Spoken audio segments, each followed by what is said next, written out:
Video kali ini akan membahas tentang konsep primary healthcare. Kita akan membahas apa saja definisi yang sering digunakan untuk menjelaskan konsep ini, kemudian komponen dari primary healthcare itu sendiri, prinsip yang digunakan, kemudian penjelasan tentang 8A3C yang sering disebut sebagai hal mendasar yang dibutuhkan untuk bisa membuat sebuah primary healthcare dapat mencapai tujuannya, dan juga tentang bagaimana mengukur primary healthcare yang ada saat ini. Mungkin dua istilah ini sering Anda dengar, begitu ya, primary healthcare dan juga kesehatan masyarakat. Mungkin sebagian dari Anda juga berpikir, apa sih bedanya? Atau mungkin beberapa orang juga merasa hal ini adalah dua hal yang sama. Mari kita lihat konsep yang sering dipakai untuk menjelaskan dua istilah ini.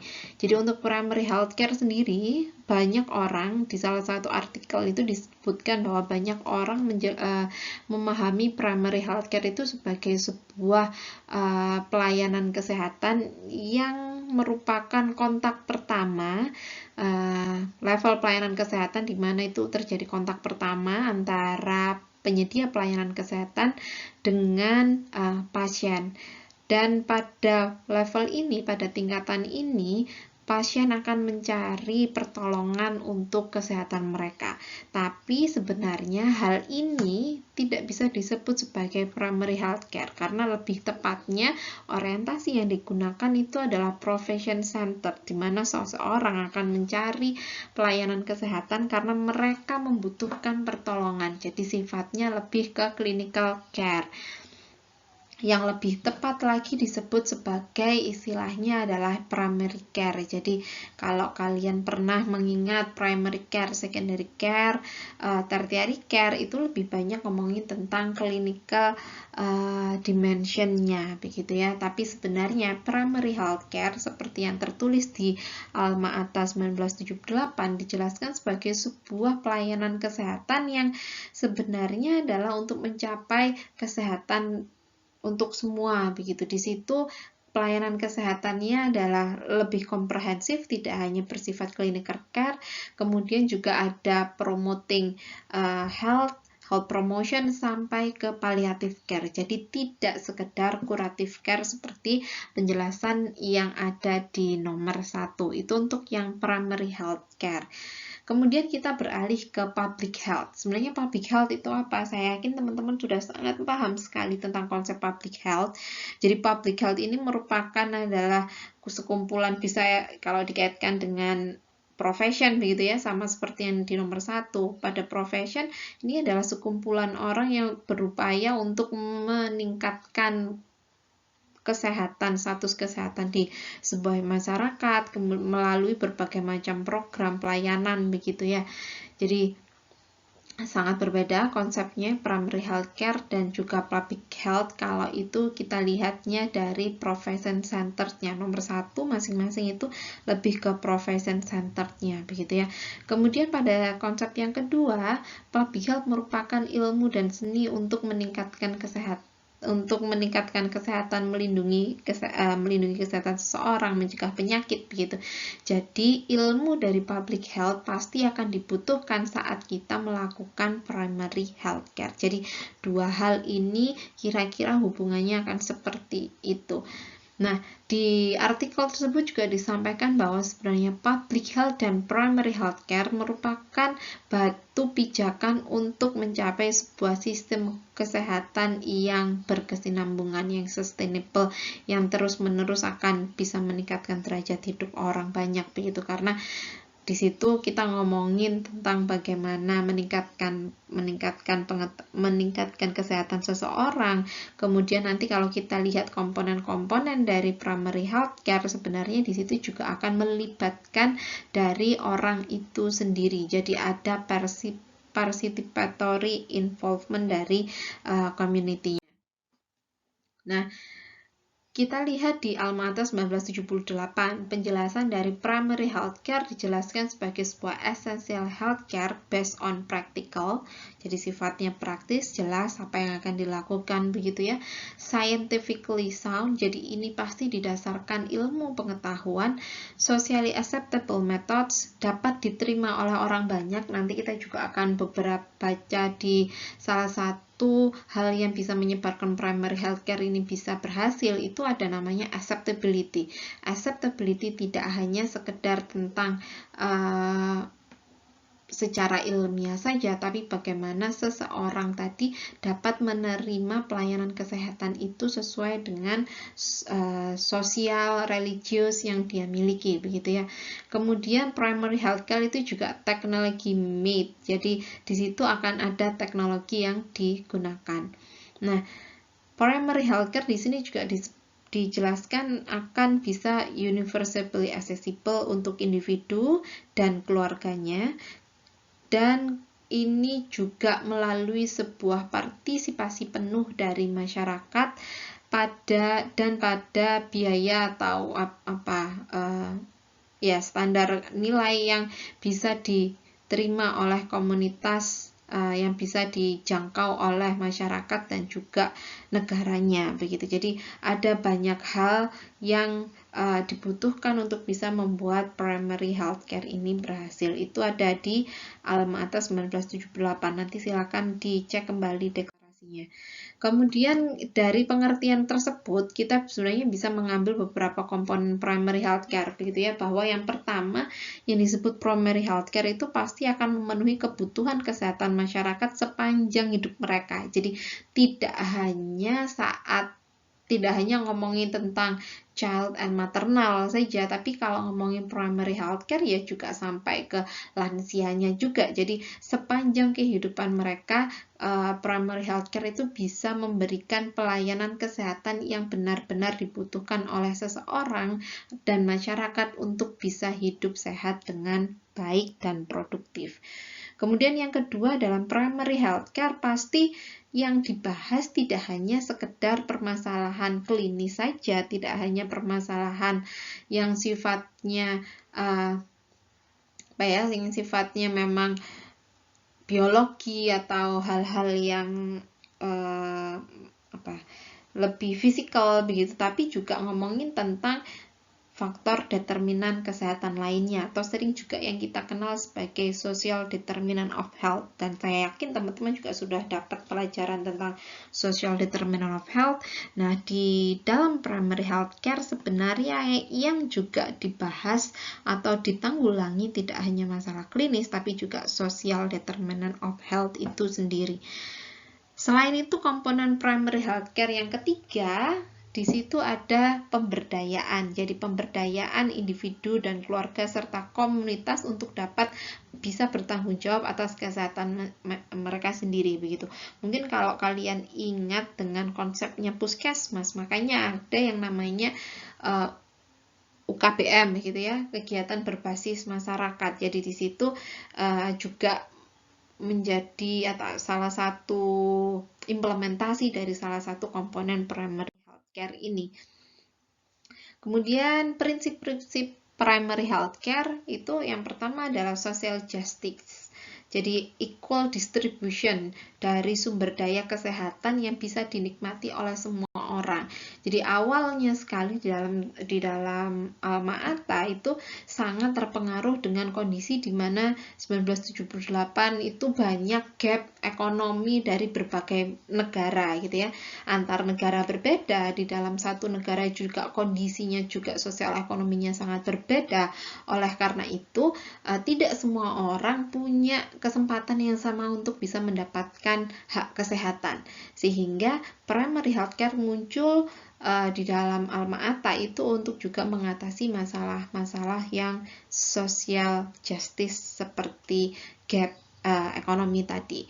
Kemudian kita juga bisa lihat prinsip community participation, karena tadi kita sudah bahas bahwa sebenarnya dalam primary healthcare itu kita inginnya masyarakat bisa berdaya untuk bisa sehat begitu ya. Jadi prinsip lainnya selain social justice semuanya punya hak yang sama, prinsip yang lain adalah partisipasi aktif dari masyarakat untuk bisa hidup sehat, untuk bisa mengupayakan berbagai macam aktivitas sehat tadi. Tapi tidak serta-merta hanya bisa bertumpu dari pemberdayaan masyarakat saja. Sehingga muncul prinsip yang ketiga, ada namanya koordinasi antar sektor. Jadi akan ada banyak kesehatan atau pemangku kepentingan yang akan mempengaruhi seseorang itu bisa hidup sehat atau tidak, begitu ya. Dan ini kita bisa pakai konsepnya system thinking untuk bisa menganalisis sebenarnya sektor-sektor atau pemangku kebijakan mana saja yang mempengaruhi ini dan bagaimana interaksi antar sektor tadi untuk bisa mempengaruhi kesehatan. Jadi intersectoral coordination itu penting untuk bisa membuat seseorang mempengaruhi kesehatan seseorang.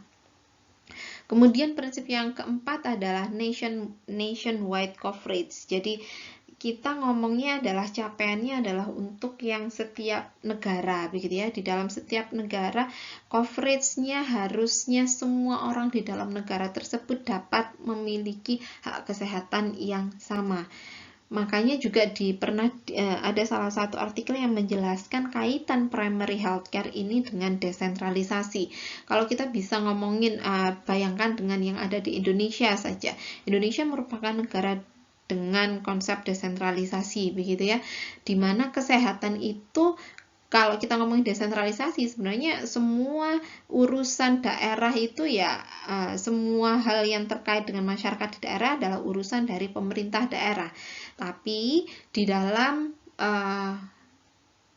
konsep desentralisasi kesehatan, primary healthcare itu menjadi, atau kesehatan itu menjadi urusan pemerintah pusat dan daerah. Jadi ada hubungan, ada kaitan yang jelas atau kerjasama yang jelas antara pemerintah pusat dan daerah, karena setiap daerah harus mendukung pencapaian strategi kesehatan yang ditentukan oleh pemerintah pusat. Jadi standarnya akan disesuaikan untuk yang secara nasional, tapi cara-cara atau practical things-nya untuk bisa mencapai tersebut akan bisa sangat tergantung dari aktivitas atau konteks lokal yang ada di masing-masing daerah. Jadi primary healthcare pasti ngomongnya adalah nationwide coverage karena dia harus mengacu pada strategi yang ada di nasional. Itu sebenarnya juga dijelaskan di Alma Ata juga. Kemudian yang terakhir ada prinsip self-reliance dan self-determination. Ini sebenarnya kaitannya sangat erat dengan community participation. Jadi self-reliance atau self-determination itu mendorong setiap masyarakat untuk bisa mengidentifikasi sebenarnya kebutuhan mereka apa, bagaimana cara mereka yang tepat untuk bisa mencapai kebutuhan kesehatan tadi, begitu ya. Dan kemudian juga involve pada berbagai konsep perencanaan sampai implementasi, evaluasi dari upaya-upaya untuk mencapai standar status kesehatan yang diharapkan. Jadi itu adalah prinsip primary healthcare. Jadi konsep ini sebenarnya ada dijelaskan di Deklarasi Alma Ata, dan kalau Anda baca di Deklarasi Alma Ata, semua ini adalah tujuannya adalah untuk menyediakan health for all. Jadi kesehatan untuk semuanya. Yang saat di Deklarasi Alma Ata itu diset akan tercapai pada tahun 2000. Nanti kita akan lihat bagaimana perkembangannya pada beberapa slide selanjutnya. Nah, untuk bisa membuat primary healthcare itu bisa mencapai tujuannya untuk menyediakan health for all bagi semua orang, begitu ya, ada konsep 8A dan 3C yang sering dibahas. Jadi prinsip 8A 3C ini itu merupakan yang disebut sebagai kebutuhan dasar yang dibutuhkan untuk bisa membuat primary healthcare ini tercapai gitu ya, untuk bisa mencapai tujuan dari primary healthcare. Yang pertama, appropriateness. Jadi appropriateness itu karena kita ingat bahwa primary healthcare itu adalah scientifically based dan technology based tadi ya. Jadi kita harusnya juga pada setiap pelayanan yang diberikan atau tindakan atau intervensi yang ada di dalam primary healthcare itu harus sesuai dengan kebutuhan yang memang dibutuhkan oleh masyarakat. Kesesuaian kebutuhan tadi, intervensi dan kebutuhan ini juga akan menentukan bagaimana kita bisa menentukan kebutuhan dari sumber daya manusia yang cocok untuk memenuhi kebutuhan tadi. Tenaga kesehatannya butuhnya yang kayak apa gitu ya, kualifikasinya seperti apa, itu yang juga dimaksud dengan appropriateness. Jadi appropriateness mulai dari kebutuhan sampai ke translasi pada sumber daya yang tersedia. Nah, sumber daya yang tersedia pasti akan ngomongin dengan availability. Nggak mungkin bisa terlaksana kalau tidak ada sumber daya yang tersedia begitu ya. Kemudian juga kalau sumber dayanya sudah tersedia, apakah dia adequate, adekuasinya cukup atau tidak, apakah itu sesuai dengan yang dibutuhkan oleh orang enggak. Jadi adequacy ini ngomongin kecukupan begitu ya. Ada 100 orang yang diimunisasi, vaksinnya cukup nggak buat 100 orang tadi gitu ya. Itu ngomongin tentang adequate. Kemudian juga ngomongin tentang accessibility. Jadi primary healthcare juga pasti akan ngomongin tentang bagaimana seseorang bisa mengakses pelayanan kesehatan tadi. Jadi akses di sini sebenarnya tidak hanya tentang geografi saja, tapi juga tentang bagaimana sosial ekonomi yang lainnya. Penelitian terakhir yang kita lakukan, ngomongin tentang accessibility ya, dimana ternyata semua orang di daerah perbatasan di antar kabupaten kota yang berbeda begitu. Sebenarnya kan setiap kabupaten kota sekarang kalau di JKN kan sudah disediakan, semua orang kan sudah terdaftar sebagai peserta JKN begitu ya. Nah, tapi ternyata hal tersebut, pembiayaan kesehatan yang gratis untuk setiap orang tadi ternyata tidak serta-merta membuat orang itu akan mudah untuk mendapatkan pelayanan kesehatan yang mereka butuhkan. Kenapa? Pada kondisi tersebut, pada orang di daerah perbatasan, ternyata mereka lebih prefer untuk pilih pelayanan kesehatan yang lebih dekat. Jadi aksesnya yang lebih dekat secara geografis menurut mereka itu yang mereka pilih, walaupun untuk mengakses pelayanan kesehatan yang umumnya adalah rumahnya lebih dekat dengan kabupaten kota di sebelahnya, begitu. Mereka akan pilih ke kabupaten kota sebelahnya, walaupun membayar begitu untuk pelayanan kesehatan, karena yang ditanggung kalau di konsep desentralisasi yang dibayar ya adalah orang-orang yang di kabupaten kota tadi sendiri gitu. Jadi yang gratis ya yang pelayanan kesehatan disediakan oleh kabupaten kotanya dia sendiri. Kalau dia memanfaatkan di tempat yang lain, kabupaten kota yang lain, ya dia harus bayar.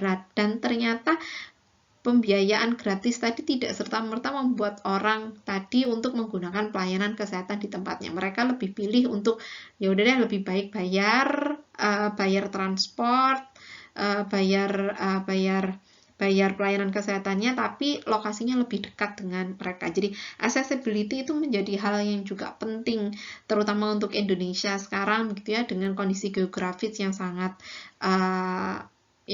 tinggi disparitasnya. Kemudian ada juga yang namanya affordability. Kalau affordability ini bagaimana keterjangkauannya gitu ya. Bisa bayar atau nggak, cukup nggak dia bisa, kemampuannya dia, ekonominya dia bisa nggak untuk mencapai untuk memanfaatkan pelayanan kesehatan tadi. Jadi saat merancang primary healthcare yang kita juga lihat affordability, termasuk juga acceptability-nya gitu ya. Acceptability itu kayak tadi misalnya vaksinasi, semuanya disediain vaksinasi gratis gitu ya, tapi ternyata ada sebagian orang yang nggak accept gitu, saya nggak mau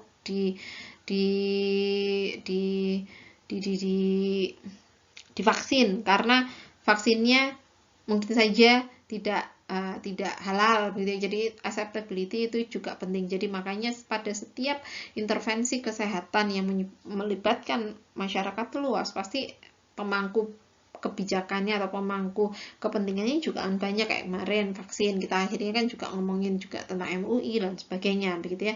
Jadi hal-hal yang seperti itu penting dalam primary healthcare. Kemudian ada accountability, itu lebih pada bagaimana kayak misalnya benar nggak sih yang saya lakukan ini, karena kan ada gap ya antara penyedia pelayanan kesehatan dan pasien nggak tahu benar enggaknya pelayanan yang diberikan begitu. Makanya accountability-nya bisa juga dengan menyediakan berbagai macam prosedur yang jelas tertata gitu ya, sehingga dapat dinilai pelayanan kesehatan tadi gitu. Kemudian juga ada konsep completeness. Kalau completeness ini berarti ya harusnya primary healthcare itu nggak ngomongin spesifik disease aja gitu, nggak hanya ngomongin misalnya pelayanan kesehatan yang untuk gizi saja gitu ya, nggak bisa, karena kita ngomongkannya adalah seluruh proses kehidupan individu gitu. Jadi semua pelayanannya akan mencakup seluruh dimensi yang dibutuhkan dalam kesehatan tadi, dalam mencapai kesehatan tadi.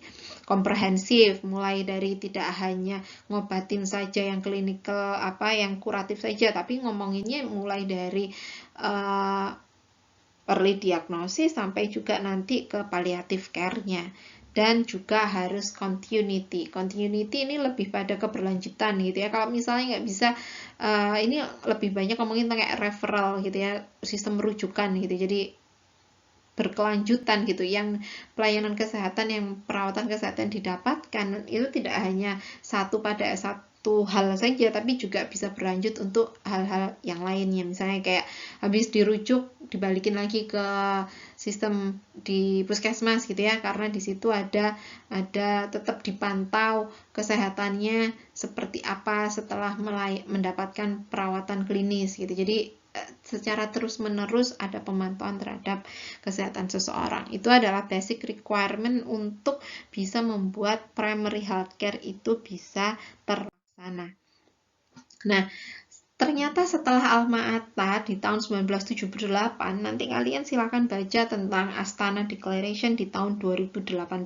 Jadi 40 tahun setelah Alma-Ata, di mana Alma-Ata itu merupakan deklarasi awal yang menunjukkan komitmen dunia tentang pentingnya primary healthcare. Di tahun 2018 itu ada renewal, ada pembaruan terhadap komitmen tadi yang dituangkan dalam deklarasi di dalam deklarasi Astana gitu ya. Di dalam Alma-Ata, kalau di Alma-Ata itu targetnya tertulis adalah health for all tahun 2000 gitu ya. Pada tahun 2000 semuanya health for all, semuanya udah tercapai gitu. Nah, di tahun 2018 target yang dicanangkan atau yang ditulis itu lebih tinggi begitu ya, bahwa lebih operasional juga. Jadi apa sih dimaksud health for all gitu. Kemudian itu akan lebih banyak ternyata dituangkan menjadi universal health coverage dan juga pencapaian-pencapaian dalam indikator SDGs gitu. Itu di dalam Astana 2018. Beberapa artikel juga mengkritisi tentang apa sih bedanya Alma-Ata sama Astana. Apakah benar Astana itu bisa meningkatkan atau sesuai dengan spiritnya Alma-Ata begitu ya. Beberapa artikel menyebutkan bahwa Astana Declaration itu ternyata meninggalkan atau lebih membiaskan tentang social justice yang tadi menjadi salah satu prinsip Alma-Ata. Di dalam Astana tidak banyak dibahas tentang bagaimana gap antar sosial kelompok ekonomi yang berbeda begitu ya. Jadi lebih pada Astana itu ngomongin banyak ke tantangan-tantangan yang sifatnya ke hal-hal yang migrasi, ke masalah kesehatan yang karena migrasi penduduk begitu ya, climate change gitu ya, hal-hal baru yang memang di Alma-Ata tidak lebih banyak ngomong tentang essential care untuk untuk individu begitu. Jadi ada yang berpendapat seperti itu. Nah, di dalam komitmen deklarasi Astana sendiri yang berbeda dari Alma-Ata disebutkan dengan jelas bahwa komitmen utamanya ada 4 gitu, ngomongin tentang bahwa membuat pilihan politik yang berani untuk kesehatan di semua sektor, membangun perawatan kesehatan primer yang berkelanjutan dan disesuaikan dengan konteks lokal masing-masing negara, memberdayakan individu masyarakat, masih sama dengan apa yang ditulis di Alma-Ata, menyelaraskan dukungan pemangku kepentingan dengan kebijakan nasional, ini juga sama begitu ya. Ingat tadi ada yang nationwide coverage tadi. Nah, yang nomor 1 dan yang 2 ini yang tadi yang disebutkan, ini kayaknya lebih membuat yang social justice yang menjadi bahasan utama di Alma-Ata itu kelihatannya menghilang, karena lebih banyak yang di prospek masalah yang diatasi adalah tentang berbagai macam pilihan politik yang berbeda-beda yang kemungkinan akan mempengaruhi kesehatan orang banyak begitu. Itu yang ada di Astana. Di dalam Astana juga disebutkan bahwa core strategic levers-nya kalau mau meningkatkan mencapai tujuannya tadi, universal health coverage dan SDGs, itu ada 4 hal gitu ya. Ngomongin pertama pasti komitmen dan kepemimpinan politik itu penting, itu yang harus diatasi. Tata kelola dan kerangka kebijakan dalam suatu negara itu harus diperbaiki. Jadi nggak hanya ngomongin tentang kesehatan ya, tata kelola dan kerangka kebijakannya itu untuk semua hal begitu. Kemudian pendanaan dan alokasi sumber daya serta keterlibatan masyarakat dan pemangku kepentingan. Di dalamnya penjelasan core strategic levers itu ada beberapa operational level yang harus menjadi perhatian. Misalnya kayak model perawatannya harusnya seperti apa, sumber daya manusianya yang harus dikembangkan, kualifikasinya harusnya seperti apa, infrastruktur fisiknya harusnya seperti itu ada di dalam dokumen penjelasan tentang operational level yang dibuat untuk mengoperasionalkan komitmennya Astana Declaration tadi. Nah, untuk poin pentingnya juga adalah tentang bagaimana mengukur primary healthcare begitu. Jadi selama ini kan kita belum pernah mengukur sebenarnya berarti kualitasnya primary healthcare-nya kayak apa begitu. Karena kan untuk bisa membuat sebuah evidence atau membuat pemangku kepentingan yang menjadi komitmen utama tadi, komitmen pertama dari Astana tadi kan komitmen kepemimpinan dan politik begitu ya, itu kita kan harus bisa meyakinkan para pemangku kebijakan bahwa mereka memang ada masalah begitu pada primary healthcare kita. Nah, akan sangat susah kalau misalnya saat kita mengadvokasi atau menjelaskan tadi ternyata data-datanya nggak ada begitu ya. Oleh karena itu muncul sebuah inisiatif yang dikembangkan oleh WHO, aku lupa UNICEF kalau nggak salah, kemudian juga dibantu oleh Bill and Melinda Gates Foundation begitu, itu punya satu platform sendiri yang membantu untuk mengukur primary healthcare di sebuah negara. Nanti silakan dicek, namanya Primary Healthcare Performance Initiative.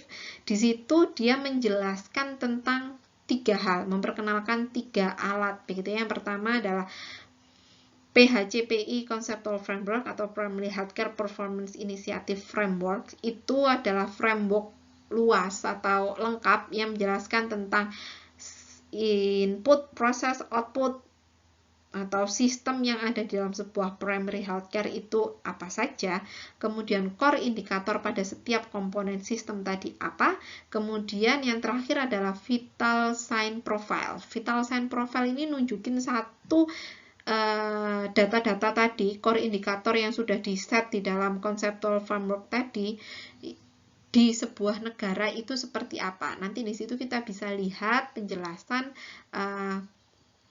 penjelasannya untuk negara tadi kondisinya akan seperti apa, bagaimana komitmennya negara membiayai primary healthcare, bagaimana perkembangan kondisi primary healthcare-nya, itu yang ada di dalam vital sign profile. Dan vital sign profile ini yang kita bisa gunakan untuk bisa merangkul tadi komitmen dari kepemimpinan, komitmennya ke politik tadi untuk bisa membantu pencapaian UHC dan juga SDGs.